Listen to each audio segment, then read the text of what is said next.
We actually are on air. Hi guys, everyone who were waiting for this. We on air. We have three beautiful, interesting, and well, amazing guests, and we have a host with us. So I'll start to present it, and we hopefully will have more viewers with the time. So I'll start with well, from let's say from west to east. Rebecca Radis from United States, Los Angeles, and she will be representing post planner tonight. Depends on where you are actually. So we have Saul Fleischman from RiteKit, RiteTag, and basically Write Everything. And could you imagine? It's 6 a.m. where he is now. It's Osaka, Japan. 6 a.m. How can you manage?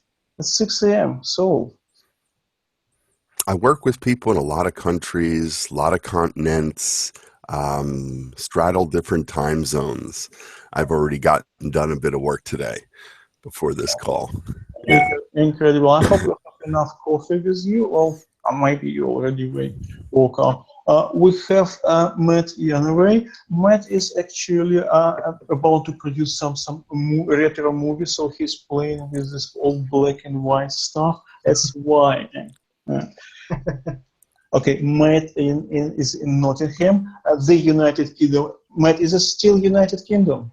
It is, yeah, it is. Despite of Brexit and everything, it's still... Yeah, still the United Kingdom, yeah. Amazing, yeah. Well, who knows, maybe it's the last time we were talking to United Kingdom. Next time when we're doing this, it would be England, who knows. And we have our host today. I didn't, it's correct, I'm not a host today. Kate from 42DM Digital Marketing. Kate will be a host. We haven't started our show yet. That's why I'm talking and she's not. But she will be talking. I will be disappearing couple of minutes. Not completely. Okay, guys. So I can see we have a little bit more viewers. Hopefully, viewers won't be disappointed and will get. Okay, Kate. You want to say something? Well, just to prepare. We haven't really started it yet. Yeah? Okay, we are not started. We are just hitting our audience, just for them to remind them that we will talk about social media schedulers, and we will talk about the last trends, the last news, and all the last and the future, and all the most important things that you should know and learn and take into account when working with social media and social media schedulers. And also I wanted to say that we will have 3 surprises for today, 3 news. This is like our big news, and we will have lots of them in the nearest several months. And today we have only 3, but 3 will be, I hope, very, at least one of them will be very, very surprising for our audience, and I hope they will use this surprise. So I'm very, very happy to host this event, really, and I hope... Okay, yeah, this is my part, sorry, I forgot. I usually don't do on script events, everything. Well, yeah, I just go how it works. The first news I'm supposed to say, first news is we have new host. Okay. Yeah. So, okay, that's it. The second news is actually a new format. So some of you probably have seen a strange tag we used in Twitter. It's Rapid-FireQ&A.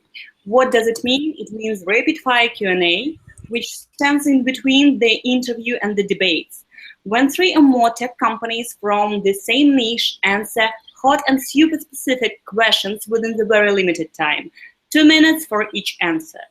And our timing will be controlled by my partner, Anton, so you will be not just a person who is putting the button, you will be a person who is giving it signals when the people is out of time. And after that, a word would be passed to other participants. This time limitation will probably, we hope, help us to deliver core messages and the most valuable ideas to our listeners. And the third news, this new thing is a true gift to our viewers, and I hope you will like them. And that is 3 months free trial for any product we discussed today. Those who watch us live today can choose among Post Planner, WriteForge, and Marketing Labs tools to use in 3 months for free. During the Rapid-Fire Q&A, we will publish promotional code that won't be available on recording. So watch us very, very attentively. Sorry, I have a question. Do you mean that anyone who watches can have all 3 of them? All 3 for 3 months? Only one. That's why they need to watch us very attentively and choose the right one for their target. And so that's all news probably for today. And we can start with Rapid-Fire Q&A. We are talking about social media schedulers. Can we start, Anton? Tell me. Yeah, sure. Why not? Yeah? Are we ready? We have the audience? Well, some audience we do. Some of them, okay, at least some of them. So I will start with more details about the guests we have on board. We have Post Planner, RiteTag, Forge, and Marketing Lab services that are introduced by amazing people, amazing guests we have on board. I will start with the lady, of course. Rebecca Redis is CMO of Post Planner, a Los Angeles native with over 17 years marketing experience, strong background in digital and content writing. She will represent not only Post Planner, but also a marketer's point of view. I hope you will support us from the marketing side. Saul Fleischman from Osaka, Japan. Hello, Saul, again, and thank you very much for your 6 a.m. arriving on board. Sure. And okay, so CEO and founder of RiteTag, RiteForge, and RiteKit. He is a brilliant business strategist, manager, startup advisor, and effective networker. Today, he will not represent only the RiteTag and RiteKit, but also the entrepreneur soul, I hope. And the next one is Matt Janaway from Nottingham, UK, who is CEO of Marketing Labs. Matt today will represent for us a new fresh tool. He will tell how they call this. Matt is CEO agency business expert with 16 years of experience in the e-commerce, including some of the biggest global e-commerce businesses. His Marketing Labs tool is a newcomer on the market. As the agency person, Matt will represent today not only his tool, but also the agency's point of view. Did anybody want to add something about yourself? No, that's a good introduction. Okay. So let's start with the questions. Thank you all of you that you are participating in our Rapid-Fire Q&A, and we will start with the most easiest question. It's just a selling pitch for each of you tools. Please briefly introduce your company and service and tell us how we can benefit from them and why should we pay for it. So let's start with lady. Rebecca, tell us a little bit more about Post Planner. Yeah, absolutely. Thank you, Kate. That was such a great introduction. Well, Post Planner is a tool that helps any business, any entrepreneur, brand, agency, no matter the size of your company, get predictable and what we call mind-boggling results on social media. And in essence, what that means is whether you're that solopreneur, that one-man shop, or you're a 500-person company, we give you your own support team of data scientists that really help you increase the level of interaction on your social media posts and your engagement, but also your predictability through our proprietary scoring algorithm. Oh, it's great. It sounds really impressive. So tell me a little bit more about your tools. Me? Yep. Okay, so we started with RiteTag. This was a hashtag suggestion tool. Now we do publishing, social media crafting and publishing, everything that you can add to a social media update to get you more. So automatically hashtagging a post, reducing a URL in your post to a tiny URL with a baked-in call to action so that you get something when you share to social. People click on your link and they see your advertisement, so you soft sell. RiteKit now is a suite of tools so people can get started with any of the tools with a free trial, and then with RiteTag, it starts at just $49 for the whole year. And then the most advanced tool is RitePush, which is automation and allows you to schedule dozens of posts in just minutes, all of them with an image extracted from a URL or created. So we do image extraction and creation, automatic hashtagging, and the call to action on any links. So it's quality social media automated. Cool. Sounds very impressive. Matt, it's your turn. Tell me a little bit more about your tool and tell me the name of this tool. Okay, so it's very new, very new. We developed it over the last 6 months and released it literally 4, 5, maybe 6 weeks ago. It's quite a simple tool. The idea and the concept is that it's very easy to use, very simple for small businesses, and it's a scheduler. So you can schedule posts through Pinterest, LinkedIn, Facebook, and Twitter. But it has an edge. It's got 2 unique features. The first one is a content research lab, where you can search for specific keywords or hashtags, and in return it will show you the latest, best performing pieces of content, so you can see what's working well.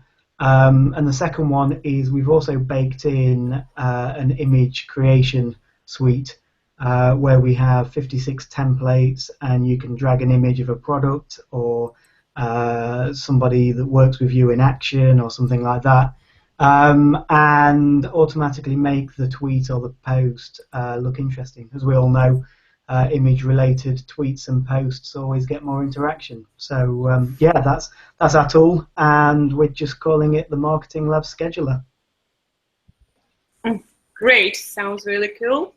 And okay, we've dived a little bit deeper into the companies and tools we have on board, and then we need to talk a little bit more about why we use this tool, so about social media.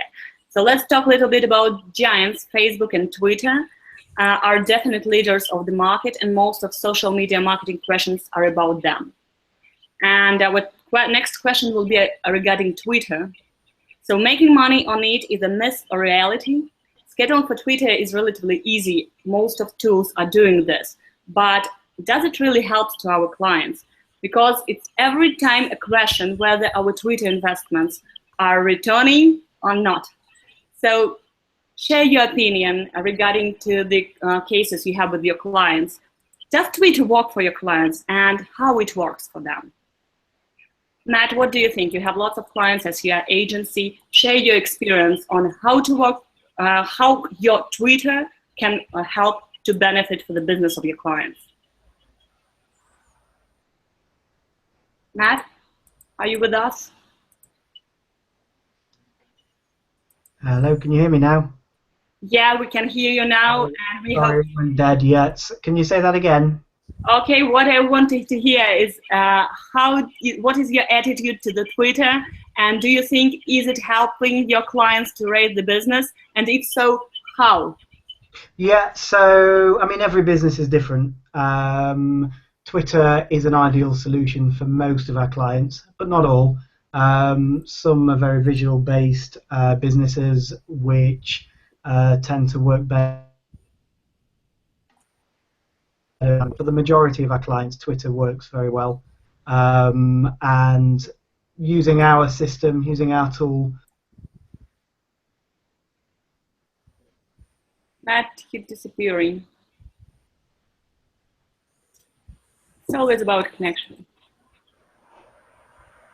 Matt, Yeah. are you with us? Yeah. Okay. Let's wait for Rebecca, share your experience, please. Yeah. Matt will appear, he will prolong his answer. What do you think about Twitter? Rebecca, do you hear me? I can, yep. Perfect. Can you share the experience about Twitter and working with it? Oh yeah, you bet. I'll jump in. Well, I am a huge believer in Twitter, And its ability to create that immediate interaction between you and your customers, you and your clients, to me it's really the easiest, most straightforward of the social networks to be able to create that interaction. I think it's a perfect solution for just about everybody in the sense of it can come in and be a fabulous support network. So, you know, Facebook may be where the majority of your clients are hanging out, but you still have a group of people that maybe you haven't tapped into over there on Twitter, and you can interact in a very different way. You can get to know people in a very different way. And I think the one thing that Twitter does that many of the others don't at the same level is it makes you accessible as a company. So you're just immediately accessible to your customers in that sense where they can reach out, they can ask questions, they can get support, and they can do it in real time rather than maybe Facebook where you're not necessarily interacting at the pace or the level that you do over on Twitter. And as far as that support channel, does a great job, and if you've got additional campaigns going on within your company that you can share all of that content over there on Twitter at a little bit faster pace, higher pace than you can on any of the other social channels. So overall, yes, I think it's a fantastic tool, and I am definitely a huge supporter of it. Have you ever tried to measure the ROI for Post Planner from the Twitter? Oh yeah, it's currently sitting at our number 3 as far as traffic and referrals is concerned. Facebook is far and away our front runner, Pinterest being number 2.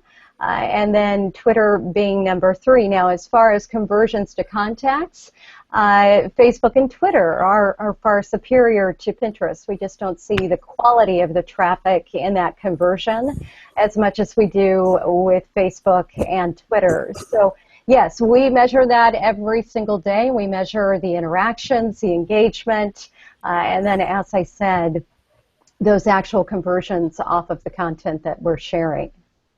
Great, sounds really impressive. So what about your thoughts about Twitter?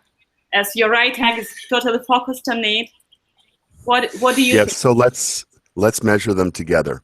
So you all have seen Google Analytics. Mm-hmm. So this is referral traffic for just RiteTag, not any of our other tools. So I can make this a little bit bigger for you. Ignore that one at the top, API Twitter. That's something else. That's requests, API requests, right?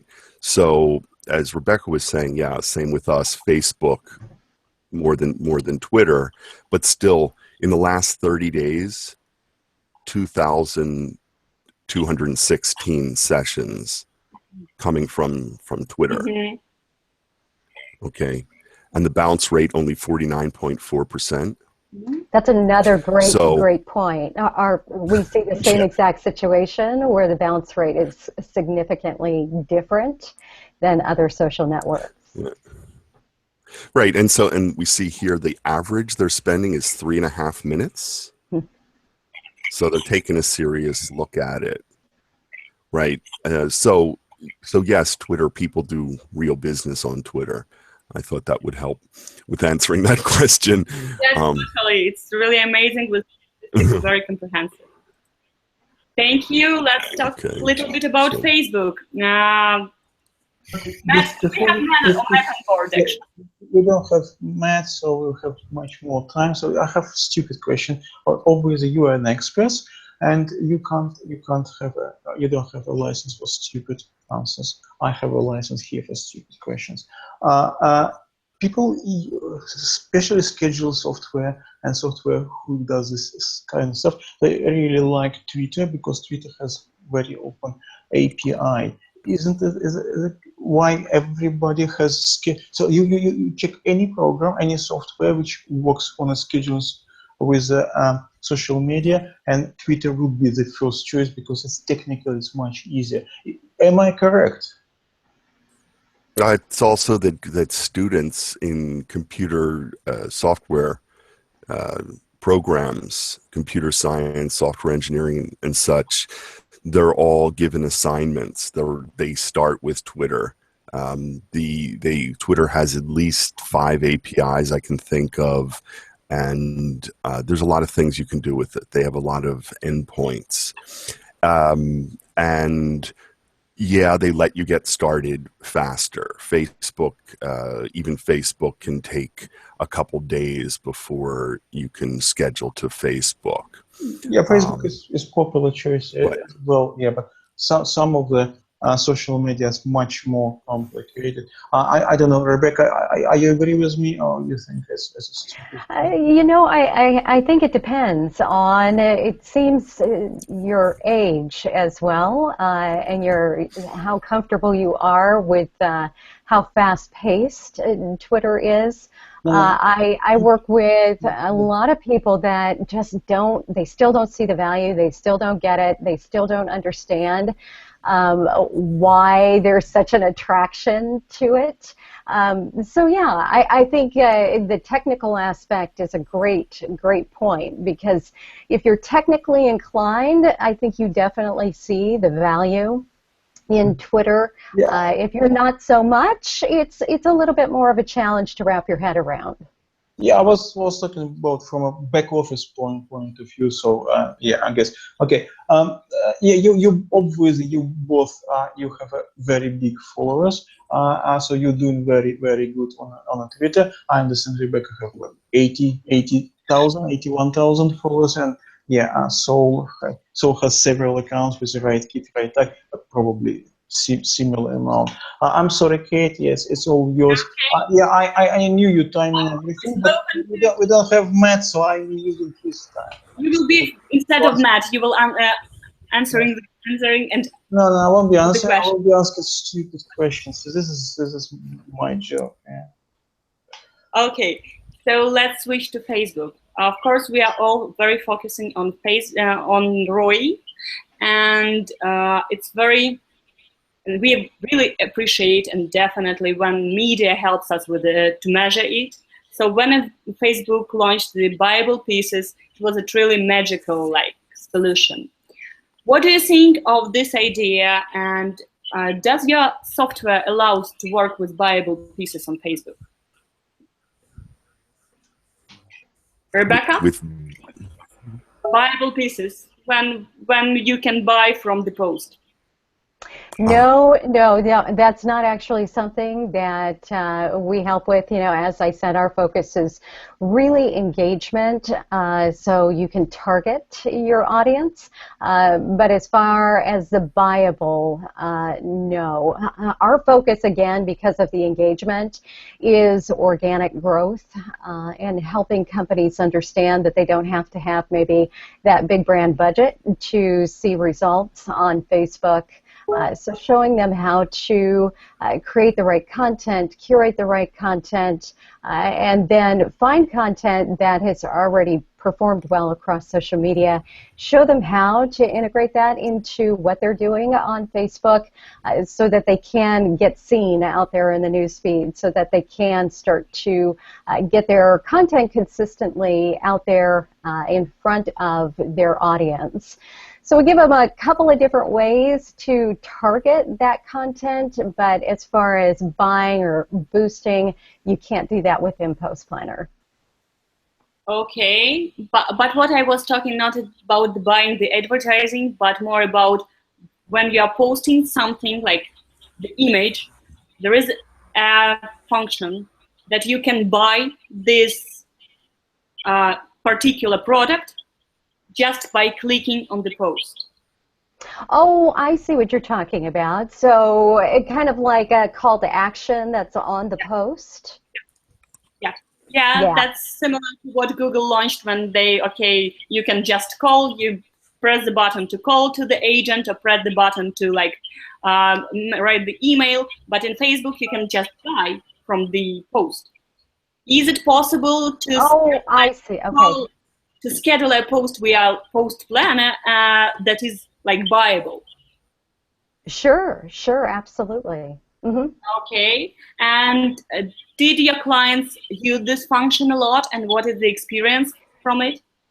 You know, it's probably one of the most underutilized aspects of Post Planner, and I think it's along those lines probably one of the most misunderstood, where people don't completely understand how to go about doing that or why they would do that. So we've spent time within, you know, education, onboarding, helping them get to that point, but as of right now, we have pretty low usage within that. For those that do use it, they're raving fans. Absolutely love the opportunity to be able to do that.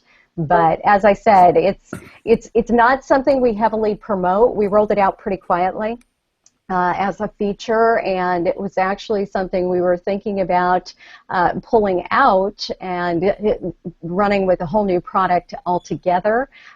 So we haven't done a ton of promotion around it, but as I said, the people that are using it, they love it. Okay, thank you very much. So what about your experience? Do you have this opportunity to post the buyable pieces from the right solutions? I never heard of buyable content before. I don't have a whole lot of knowledge in Facebook. We schedule to Facebook things look good that go out on Facebook. What's embedded in a link and such would be normal stuff. I don't know if this buyable stuff works or doesn't, frankly. Never heard of it before. Okay, so it will be something new from our chat for you as well. It's very cool. Yeah. Okay, then let's talk about less like leadership networks, but also growing. Yeah, so I'm kind of representing Matt here. Yeah.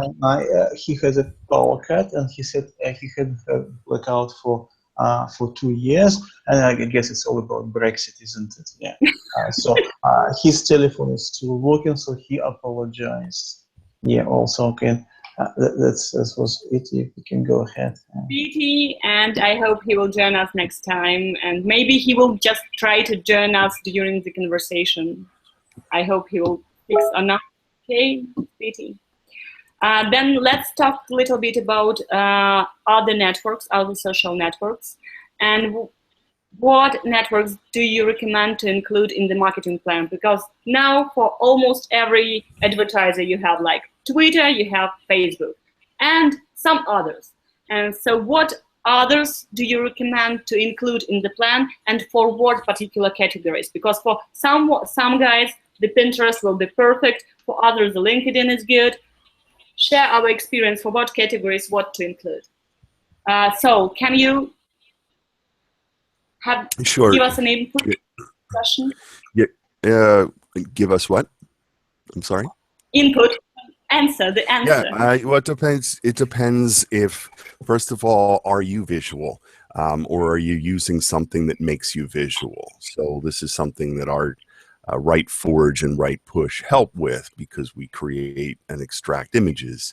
So even our own social presence was just all text before, say, 8 months ago, because you had to have somebody on your team that had that in them, and you had to have a lot of images yourself or videos, and if you didn't, you were kind of stuck. So I would say it depends. You got to know your own capacity. So if it's a small team, do you have someone who's visual? And then what type of thing you're promoting? Yeah, does that lend itself to the visual? As far as what networks, Pinterest important, Instagram more, Snapchat also. The thing is, though, is none of our tools from any of our companies can share to Snapchat. It's just they don't have an API for that. Exactly. So that's not expected to be possible. But then a lot of things can do something for Instagram. Mm-hmm. So. Thank you, Rebecca. What?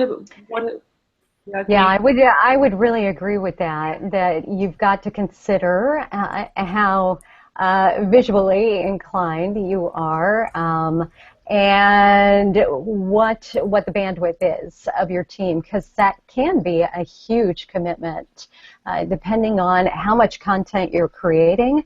All of the visuals that go along with that can really suck up a lot of time if you don't have somebody on your team, if you don't have the budget to actually put towards that.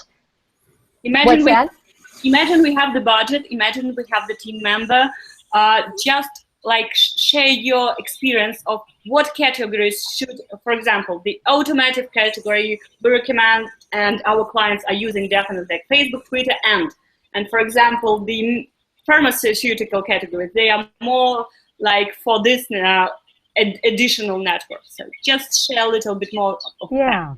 Well, first of all, I think LinkedIn is a must for everybody. I think everybody should have a presence there. It's no longer just that static resume. People are going to check you out, check out your company, take a look at everything about your company that they need to know before they make that decision, before they can take that next step with you. So LinkedIn, hands down, I don't care if you're a small business to a brand, you need a presence on LinkedIn, and Instagram and Pinterest would be my second two. Instagram, to me, is really a no-brainer, especially with its connection to Facebook. At this point, the ability to manage just your posts, your ads, so much that is very, very similar to Facebook in your ability to get very visual, but also very interactive with your audience. It's a close-knit group of people. People really like that deeper connection on Instagram, but it's a terrific place to broaden your horizons and be able to find an audience that you probably haven't tapped into on Facebook or on LinkedIn, for that matter, or Twitter. And for us and for those that we work with, we've just seen exponential growth over on Instagram, over in, gosh, the last year and a half, I'd probably say, in just the tools that Instagram's offering now, the ability to make those connections. And Pinterest, again, is such a terrific place. If you're a content creator, hands down, you have to be there. Just like LinkedIn, I think from a professional standpoint, it again opens up those doors to a whole other audience. The people hanging out on Pinterest, very, very different than the people that are on Instagram or Facebook. They're all looking for something a little bit different. And we, hear a lot of pushback on, well, Pinterest is only good for, this industry or this vertical. And I would disagree. I think there's an audience for everybody over there. And what about Snapchat? Yeah, Snapchat to me is still very much an emerging market, so not necessarily the right channel for everybody. The big difference with Snapchat is the personalization. It took Instagram. What were you going to say? No, sorry. No, I think it just took Instagram to a whole different level of that interaction and that engagement. And obviously now Instagram's coming back after them with stories and just that quick, short video capability capability to interact on a different level that we didn't have before. So Snapchat, not necessarily right for everybody. I think it's really going to depend on your market and who you are too, how comfortable you are with. I think it goes back to technology, and from a brand level, it hasn't felt right for us yet to dip our toe in that. It just hasn't felt like the right time. We're really kind of sitting back and maximizing the channels, the spaces that we're in now, and watching to see what happens with Snapchat before we jump in. Okay, so have you ever seen the successful cases of Snapchat? Maybe you've seen it in your practice. I've heard about them, but we've got to focus on where we can help our customers. So we don't, as I said, we can't share. No one can share into Snapchat.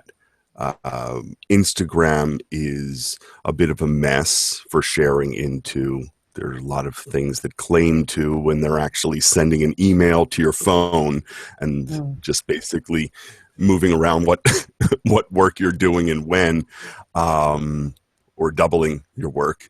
So we don't use it for our own social presence. We don't use Snapchat. We're Twitter, Facebook, LinkedIn. I like what Rebecca said about LinkedIn. Everyone, whether it's a single person marketer or a large corporation, LinkedIn. On a good and fraudster. And also, like Rebecca's talked about, LinkedIn presence. So it's more than just leaving your epitaph, which is how I look at my profile. It's like a tombstone, but it's more like your presence, because you can schedule updates for your own status update. You can also schedule to your company page their updates. This is real important. So we do those as well as Tumblr, Medium. Medium's real important, a lot more cerebral. Oh, if we switch to Medium, we are just switching to our next question. Actually, I wanted to ask you just to fantasize something about the future. So, what is your forecast for the further social networks development? Whom do you think will survive in 5 years, and who will be the leaders? And we will have a bet today, and in 5 years we will meet again and check whether our forecasts were good or not. So let's start with Lady again. What are your forecasts? First three leaders, and why? Yeah, I see Facebook remaining as, you know, that big boy on the block. I think they continue to innovate, put themselves out there and really test the market and understand what businesses, marketers are looking for.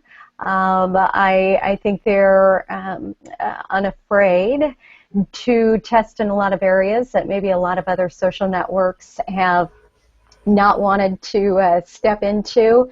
And with Facebook Live and just all of the changes that are happening so rapidly within that, it's very exciting to us as a company and for our customers as well to see the opportunities that Facebook is offering. And so no matter, in my opinion, no matter how much conversation we have about how much more difficult it is today to reach your audience than it was maybe just a year or 2 years ago, I think Facebook still continues to step up and offer more and more tools to businesses, to brands, to companies that are really in it for the long haul, are there to create a presence, they're there to build relationships with their audience. And so I think what we're going to continue to see is a purging of those marketers that came in and hit it pretty hard and were the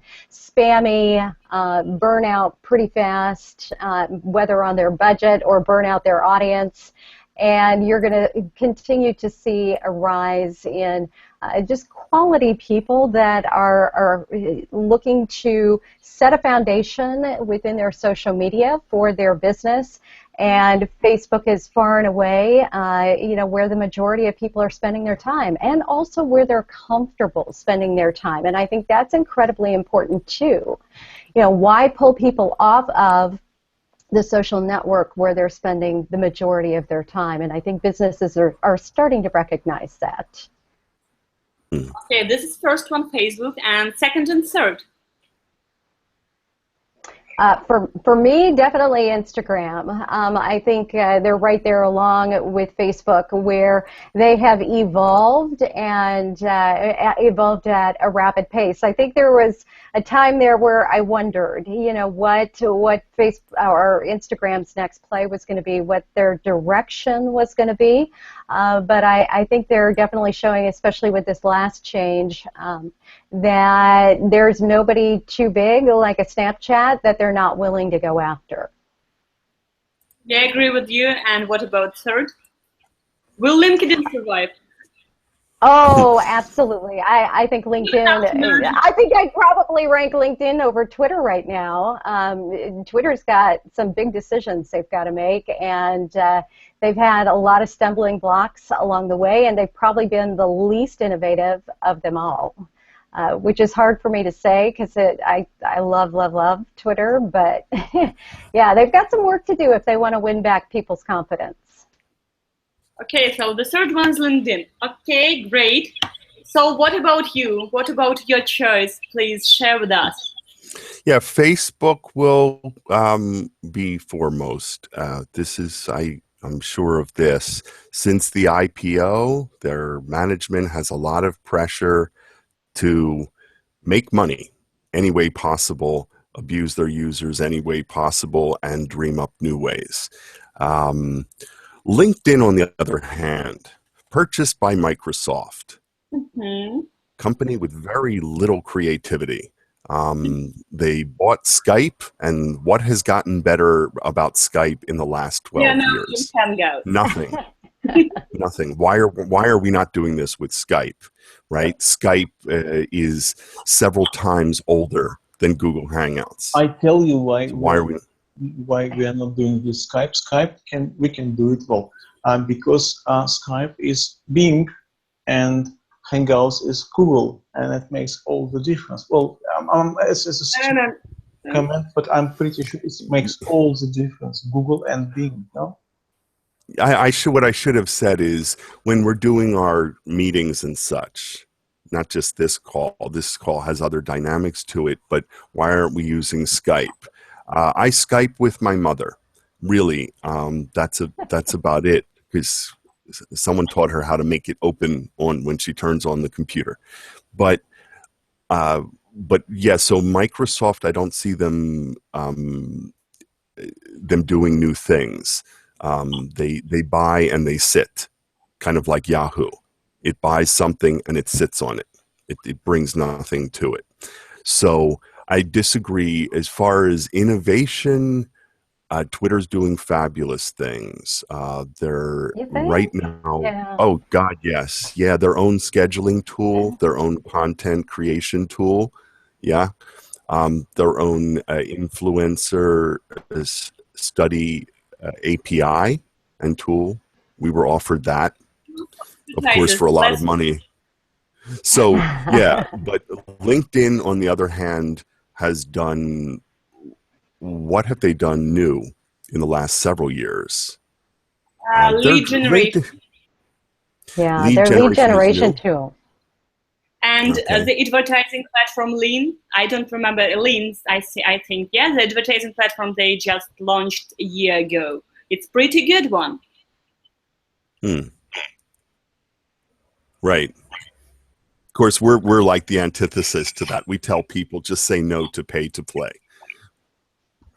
This is something very right about us. But yeah, it'll be Facebook. LinkedIn will be sort of, you have to be there kind of thing, rather than, and just in case people are looking at you, and people like creepy things like Facebook, like LinkedIn too. Number 3, I don't know. I think it'll be something visual. It could be Instagram. Pinterest, though, is a fast follower. So they're watching each other. It's funny, actually. They're like your 3 children that are competing to be the favorite between Snapchat, Instagram, and Pinterest. So one does stories, the other one does their version of stories. So that's what they're doing. Pinterest is becoming very meta with what you can do with selling on Pinterest. So I don't know about the third. Can I have a follow-up question about Twitter? Everybody loves Twitter. Will it survive in 5 years' time? Yes. Will it survive even if nobody will buy it? Will buy what? Twitter. Buy Twitter? If nobody will buy Twitter in 5 years' time, we will have Twitter. Buy the company? Yeah, like LinkedIn being bought by Microsoft. Everybody talking about Google has to buy Twitter. It would be logical, but it's not happening for some particular reason. Yeah. So if nobody will buy Twitter within 5 years, will Twitter survive? Twitter is losing money. Yeah. Yeah, I think that's an interesting conversation. And why doesn't Google want Twitter? But yeah, to your point, they definitely have, I think they have some work to do if they want to still be around in 5 years and be relevant to a completely different market in 5 years. Well, I've been told by Google that they don't want. Well, of course, it's not a sure knowledge, but I've been told that they don't want to buy it for technical reasons. They will be extremely difficult to adopt. It's what I've been told. I don't know how to use it, but I've been talking to Googlers. I don't know it. So technical reasons, maybe some commercial reasons. I don't know, because you remember, half a year ago, everybody were talking about it. Google was about to buy Twitter, and it didn't happen. Mm-hmm. Great insight. Well, who knows? So Saul obviously said Twitter will survive whatever. Yes. Happen. Yes. It's They'll because always be, well, I think the core value of short text, which they're playing with. So it's probably, they keep saying it's a matter of weeks before attachments to a tweet, an image, attachments to a tweet won't eat into your 140 character limit. But this idea of a very small character limit has basically changed how people communicate. And I think that'll stay. There are APIs that offer a whole lot of ability to get creative with how you represent what's going on between people. Is important. That'll keep it alive. Okay, we have 2 points of view. Let's see what happened in 5 years. Thank you. And now we are coming to the receipts. First of all, we will start with not to-do list. Never do. You have lots of experience with social media marketing, and I would kindly ask you to share the 3 most common mistakes companies make in social media communication, so they could avoid it in future. So please, share what you see from the campaigns that are launched via your tool. What are the most common mistakes marketers should avoid? 3. Yeah, 313. Okay. My pet peeve is constant nuisance. Did you get my email? It's been 2 minutes. You still haven't replied to my email, so I'm emailing you again to ask you if you got this kind of stuff. Write a lot of people, write them once, look who replies to you, move on. So constant nuisance is a mistake.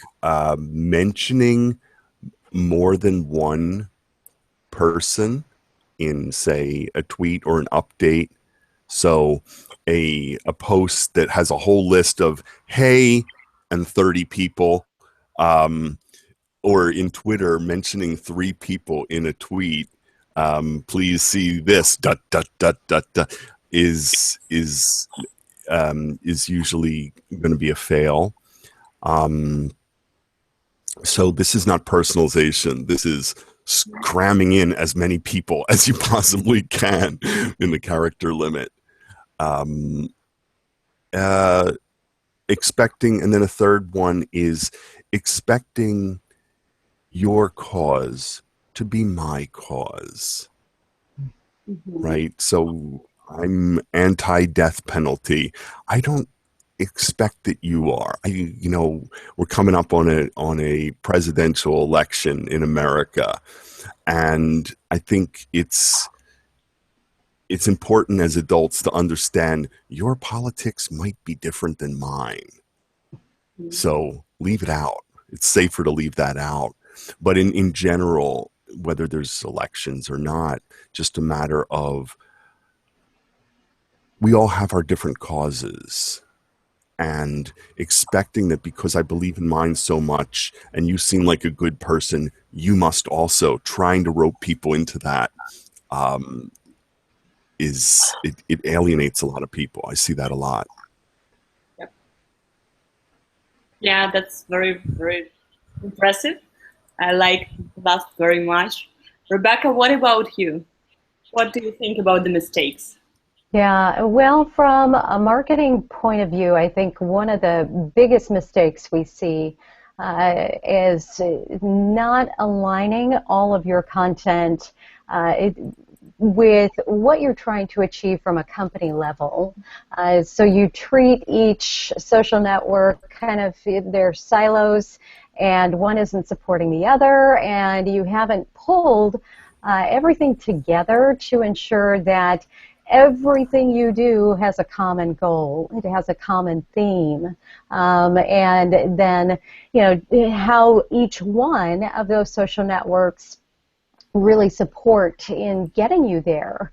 And that's, I think, another issue as we talk about, Twitter versus Facebook versus Pinterest, where people really get tripped up is they think they need to be everything and, everything to everybody and everywhere all at once. And what they fail to realize is why they're actually using any of those social networks in the first place. So I think it's understanding why you're using each one of these social networks and then how you're using them to support what you're trying to achieve. So that would definitely be one. Another huge problem is now you're posting all of this and you're not actively engaged with anybody. So it's Saul, what did you call your LinkedIn profile? Something like an epitaph. Yeah, epitaph.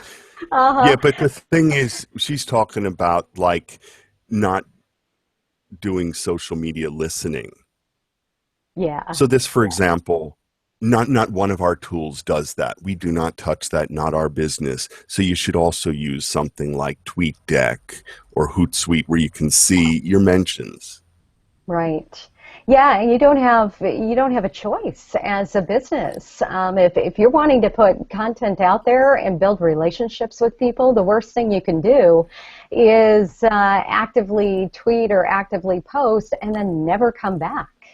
And actually respond to comments or interact with your audience. So yeah, even if you're just using the native Twitter application to be able to get in there and see your notifications and respond to those, I think it's critical, in my opinion, these days to really show your audience that you're not just there for you, you're not just there to broadcast your message. And I think the last piece that goes along with that is if you're going to invest in any social network, you need to pay attention to the data and to the metrics and what's working for you and what's not, and consistently adjust what you're doing based off of what it's telling you. And that's the other big challenge I see for so many is they don't keep up, they don't really pay attention to what their audience is interacting with.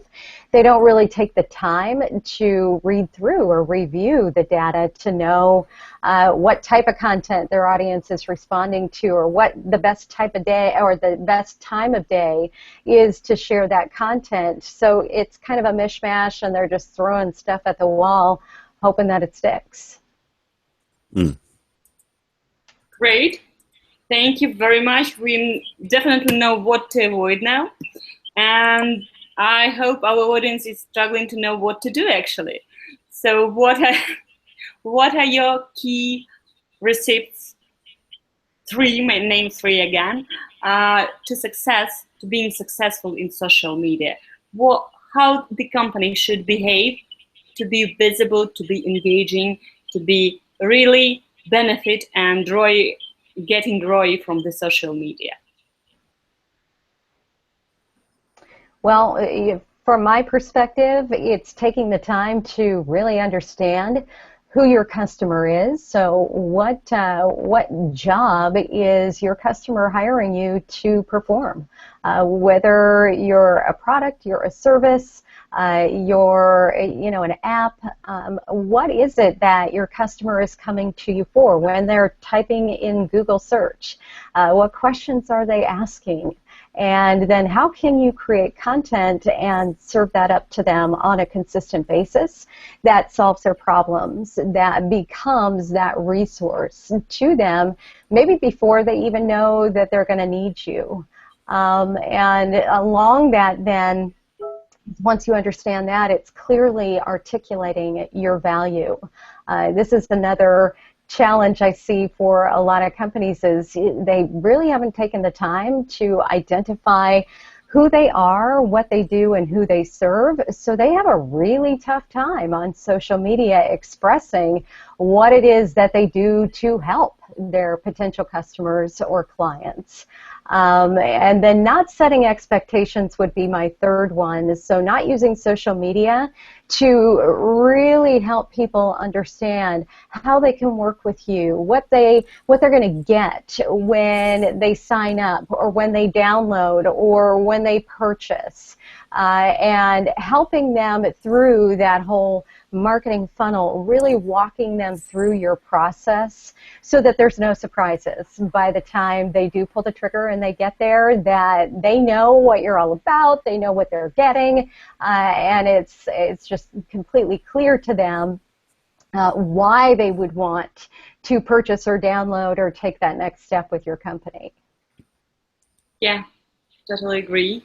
So do you have other receipts, or you agree, or you have something to add? Yeah, no, I agree with everything Rebecca said on this. So whether a business is handing off social or they're doing it themselves, they need to know their customer. They need to start with that and their customer's pains. And then their presence should be talking on curing those pains. And then I like what she said about reasonable expectations. So gains in social media are probably more like a marathon than a sprint. It's going to take time. So if you don't have a large budget, it's probably not wise to throw, say, thousands of dollars per month at something where you should use low impact, low time cost tools or services from consultants and such, and expect it to take time. Yeah, agree with you totally. And actually, we are perfect in timing, and we've done all of our questions. Anton, do you have any questions additional? You always have. Yeah, I think Saul doesn't like my questions. Well, I do have plenty of questions, but we're going over the hour, so I guess we'll be rounding this up, unless our guest wants to add something. No, nobody wants to add anything. So do you want to add something to our today's conversation? Okay. No, we've done perfect hour. Unfortunately, we lost one guest, but things happens. So thank you very much for being with us. But you don't go anywhere. I'm gonna press the red button. So thank you everyone who were with. Do not press the button. I want to summarize something. Do not press the button, please. So I just wanted to summarize a little bit what we discussed today for our audience, just to have a brief impression of what we were talking about. So what we got, we have some keynotes. For example, we've got that Twitter makes your company accessible. Those who use Bible post their post planner love it, the most undiscovered feature. Snapchat and Instagram remain hard for scheduling. We have the prognosis for the next 5 years, which social networks will be alive and leading. Rebecca made the prognosis that Facebook, Twitter, Facebook, LinkedIn, and Instagram. So hope that this will be Facebook, LinkedIn, and Twitter. We will see how meet in 5 years and see who was right. And also, we all have our different causes, so don't bring your biases to social media for business. This is advice on what not to do. And it's very important that relevance and consistent adjustment in social media really matter. The solving the problem of customer and setting expectations, this is also our suggestion on what to do on social media. This is my short summary, all I have remembered. We have lots of more content on this webinar, which could be watched in the recording on YouTube. Today we were with you, the Saul, the Rebecca, Anton, and me. Thank you very much, our live audience, and hope you've got something interesting for you. Okay.